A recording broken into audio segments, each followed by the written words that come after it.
The next topic is spirituality, and for that we have a spiritual person who is known as Dada Bhagwan. Let us get introduced to him. He is 75 years old, and his worldly name is Ambalal Murjibhai Patel. He attained Gnan, knowledge of the self, in 1958, and since 1973 he has been in the work of helping humanity. And without wasting any more time, we need to learn from him, so let's ask him the questions.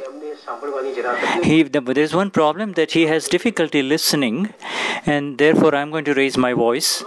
My first question, Dada, your name is Dada Bhagwan, but this name Bhagwan is usually not used for human beings. Yes, says Dada. But this name Dada Bhagwan, was it given by very devoted followers of yours, or did you choose it? Now, there was a nephew of mine whose son, and I was his Dada or grandfather, and initially he used to call me Dada, but then with increasing devotion he started calling me Dada Bhagwan, and other people also started calling me that. And therefore I had to tell him that I am not Dada Bhagwan. Dada Bhagwan is the one who shows me my own faults.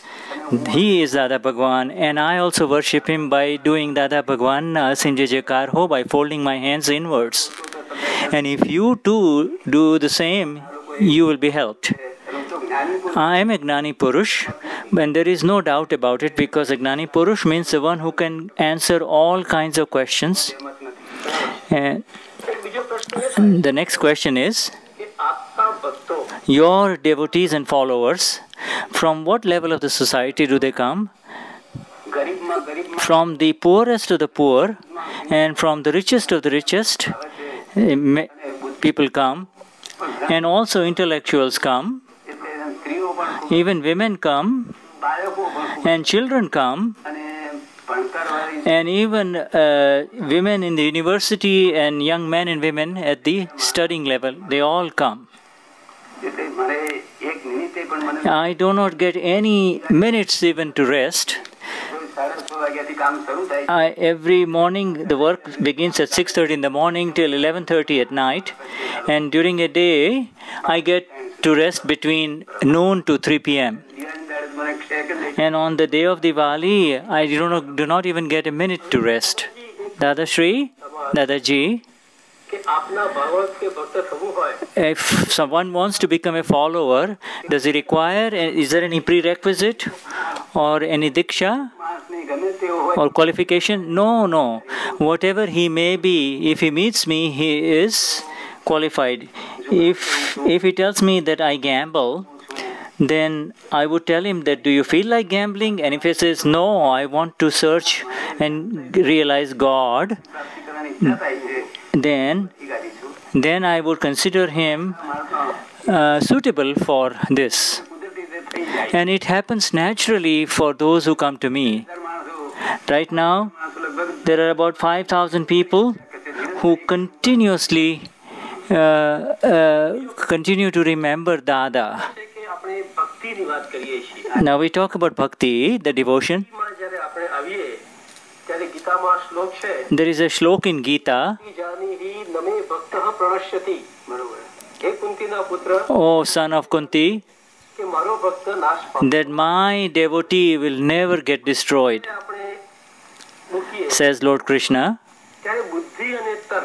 So on the one side there is logic and intellect, and the other side there is devotion. Dadashri says that with devotion, there is decrease in logic and intellect, and therefore a person feels satisfied. But through understanding, intellect and logic decreases. Now the next question is faith. We have to keep faith. What is the difference between faith and intellect? Faith and devotion? in worldly interactions, in everything, you need to have faith. Yesterday, if there was a major accident in the train accident, and today you have to take the same train, then if you doubt what will happen to the train, then you will get destroyed. You will not attain anything. You have to have faith. Through any kind of doubt, a human being gets destroyed. If you have young women, daughters who are studying in the university, you should not be worried about them, should not be doubting what they are doing while they are away at the university. If you doubt, then you will get destroyed. You should never doubt anyone. In the Gita, it has been said that the one who doubts will get destroyed. But if we look at the history of Western science, then it is only through doubt and critical doubt that they have proceeded.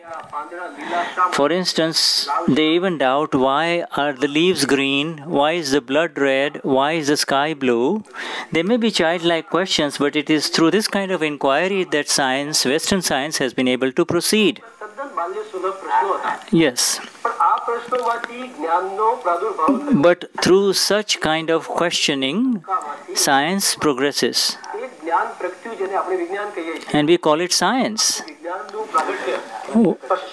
In the West, it is not based on faith, but it is based on critical doubt. So I have this doubt within me. What do you have to say? There are two types of doubt. The people in the foreign countries, they do not believe in life after life, and their doubt is associated with the inquiry and the desire to know more and more. And they want to know more. And our people in India who believe in rebirth, they doubt only to ensure their safe side. And whenever you do anything to ensure your safe side, it leads to destruction.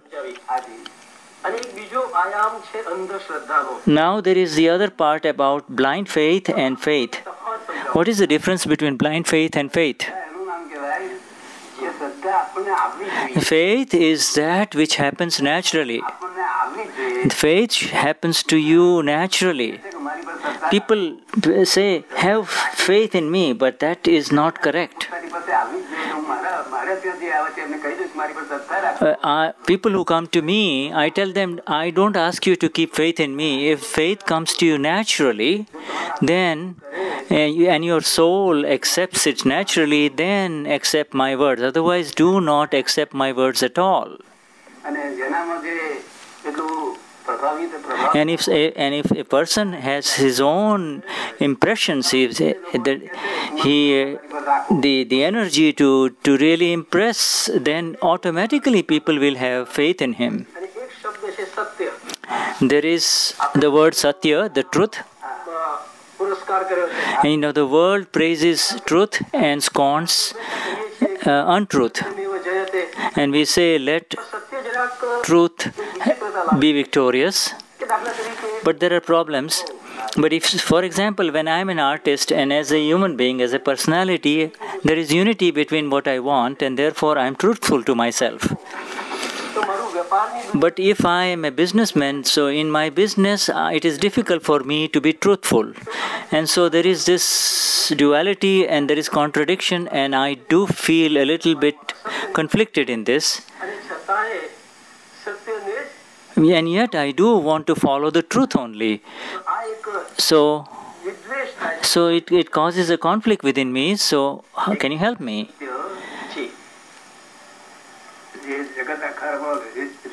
And this is relative truth, says, and that is called satya. Relative truth is called satya, and real truth is called sat. It is eternal. That which is eternal is called sat, and that which is temporary and destructible is called satya. And in the relative, the truth has to have its own form and true definitions.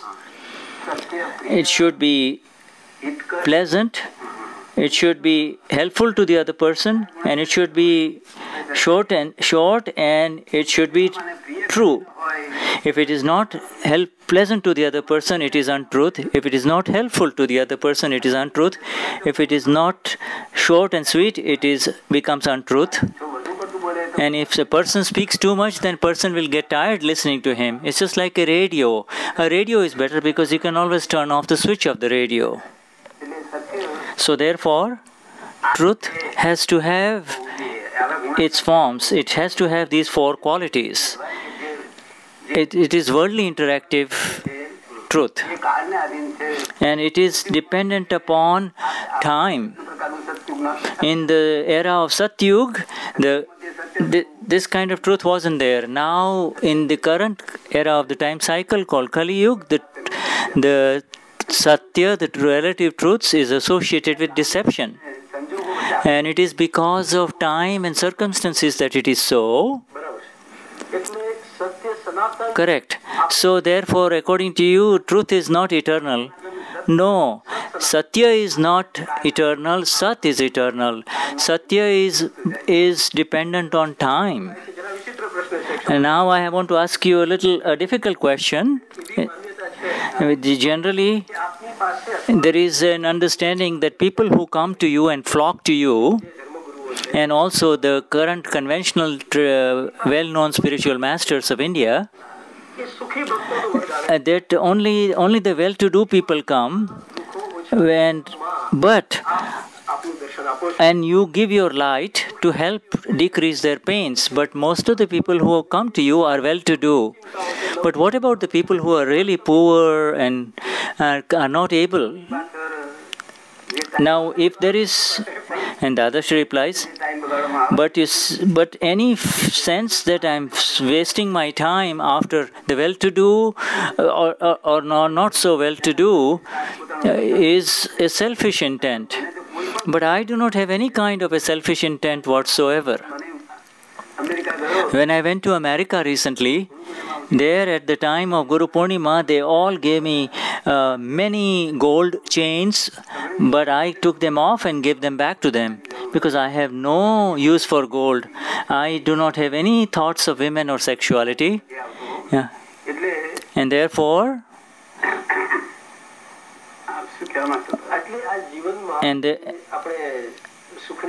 and so this issue of pleasure, so we don't need to define the pains of the well-to-do versus the pains of the poor people. And so no, but the so-called well-to-do people have a lot of difficulties. They have difficulties, a lot of psychological pains and mental difficulties. And we have to be compassionate towards them. I do have compassion for all of them because they suffer a lot, and they may seem to have everything, but they continue to suffer. But to get the final truth, a human being needs a guru, no? Is a guru really necessary? Guru is the moment you get born. Guru is a nimit, an evidentiary instrument. If you are looking for a railway station and if you do not ask anyone, then you will lose a lot of time. But it is better to just ask someone. And whoever we ask is a guru in a school, in a college. Even your parents are your gurus. So ultimately, on the spiritual path, gurus are needed. And so the meaning of the word Acharya means the one who teaches others through his conduct. Acharya, to teach others through the conduct. No, yes, but in these days, these kind of conducts are not there in human beings. Now I have got one more question. When the true guru is not there and there is a major scripture, then does the book become the guru? Yes, but But if you have the human being who really makes you feel filled with love and affection, and you feel like bowing your head to him the moment you look at him, he is very enduring, then such a one is very beneficial to you because he's a living one. But you feel like bowing down to him. So you have to keep on searching for such a one, and that will be of great benefit to you. But this topic is so deep that we can spend many hours on this. But because of the constraints of time, we cannot continue. And with the beautiful energy of knowledge that human beings are getting through, I have my last question. The definition of pleasure and happiness, it is mediated through the senses and experienced through the senses only, right? And so, what is your definition of pleasure? Pleasure is of two types. That the pleasure that is mediated through the senses is projected, vikalpi pleasure. It is projected. It is not true pleasure. You have just projected your pleasure on it. If you project your pleasure on cheesecake, you would like it. But if you say cheesecake is bad, then you would not like it. If you love your 2 rooms, you would like it. But if you see your friend's 5 rooms, then you would start disliking the 2 rooms that you have. And so when you project your pleasure on something, the pleasure is not on those objects. It is the way you project it that makes it all the difference. And even the soup, the curry that I eat, even if it's very salty, I always say I eat it saying that it is very good. Dada, we are very grateful to you. Through the purest heart, we are bowing down to you. And so this program is finishing. Initially, we discussed sex in this program, and then we had the spiritual discussion with Dadaji.